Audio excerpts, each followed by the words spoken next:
Oh yeah. Wow, that's nice. So I'm hearing this, arts in this whole thing. So Yes. tell us a bit about that, about your journey and what you Well, do. Well, I think in a lot of ways I'm just at the beginning, but let's take a few steps backwards. I've always been an artistic person. I'm left-handed. I'm very right-brained. Eh, I love to engage in the music and the arts. All through my life, I sort of had creative tendencies. This is a story I like to tell to my friends a lot. Is that when I was in elementary school, about fourth grade, I was always known as the girl who draws. And so people would like ask me to draw their favorite superhero or, whatever it may be that they liked. And I would do it for them or my friends, of course. But it got to a time, and I guess I just like, it was sort of an unconscious sort of response is like, if you pay me in these little like paper bucks in elementary school that we went to go to get like toys at the treasure box, I would be like, okay, give me 5 of those paper bucks and I'll draw you Iron Man. Yeah. So I was already like in this sort of entrepreneur mindset as a child. It's hilarious to look back on, but it got to a point where my teacher told me, Jordyn, you can't be the only one getting all the toys at the treasure box and I was like, I am girl bossing. But through like all of like my school, like all those years in school, I would be doing like little art projects for people and for myself, and then as college sort of rolled around, I silenced that. I told myself, I was also told by other people like it's just a hobby, like you can't make money off of it, you can't sustain yourself.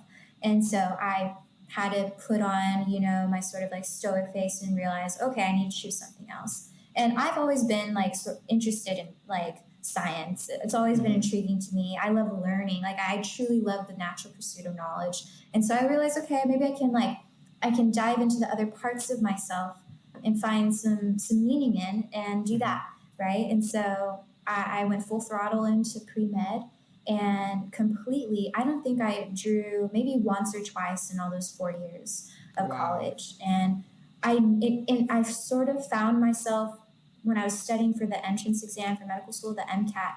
I wanted, in the back of my mind, I was like, okay, I'm gonna finish this chapter so I can maybe do a sketch or something, because I was I missed it, and like my body and my heart and my soul, like it misengaging in that creative process. And once I started realizing this, like, wow, I'm actually looking forward to something else, I had to kind of come to terms with the reality of like, this is a part of me. And it's not healthy to kind of run away from things that, you love.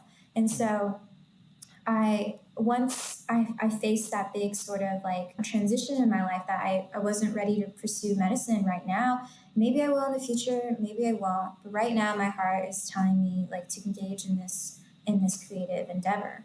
And so now I think in a lot of ways I'm at the beginning of starting this business for myself. I take commissions right now.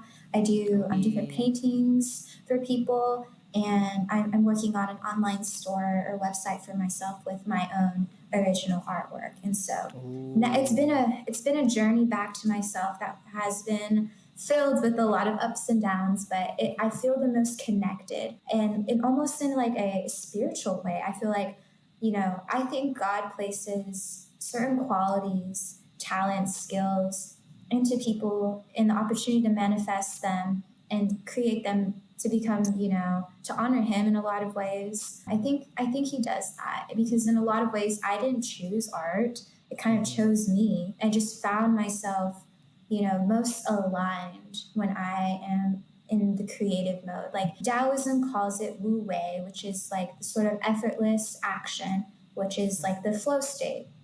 When you're in the The flow flow. state, you're not thinking of time. You're just engaging, and hours pass, and you're not really attending to time. And I think that's the most authentic way to be. And when I'm in that sort of drawing, art, painting mode, that's when I feel the most alive. I remember moments, through the pandemic, I took on a few commissions because I had some extra time, and I knew it'd be good for me to kind of engage with that. And so there were moments I felt like the most alive. I was like, I could die right now, painting right and with the sun setting right next to me, God smiling on my shoulder. I Mm-mm. felt so good. So Mm-hmm.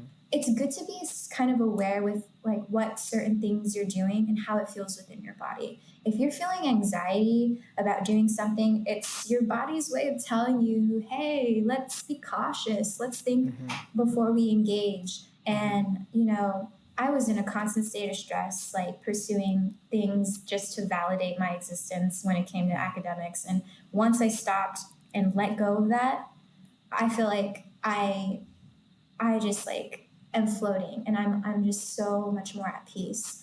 And I wish that for everyone. And it doesn't mean like you shouldn't pursue like, certain academic like roles or anything like that. It's just like to be aware of yourself and to be aware of what feels good for you and not stress yourself out or put yourself through so much if it's for the validation of other people or external things. That is the most, I think, terrible thing you can do for your soul. And Yeah. so for me now, I recognize this within myself. I'm much more wiser and I can go forward and design a future for myself that is catered to the sort of life I want to live. And that is one that is like rooted in authenticity, rooted in what is most important to me, and that's being me. And that is, sort of using maybe the gifts or talents God placed in me to help other people. Art does a beautiful thing for others. It brings Mm-hmm. a connection. It's Yes. We're always surrounded by something artistic. And the feeling I get from creating something for someone and saying it moved them to tears, or it just brought so much happiness into their life. I was chasing that same feeling in different ways, but that weren't authentic to me. And so I'm finally in alignment with that, and it's so freeing. And so I encourage anyone who's, maybe creative and they don't think it matters. Like, trust me, it does. Even if 10 people see it, it doesn't matter about the numbers. It's just as much for other people as it is for you. And so here I am. I'm trying my best to integrate this part of myself.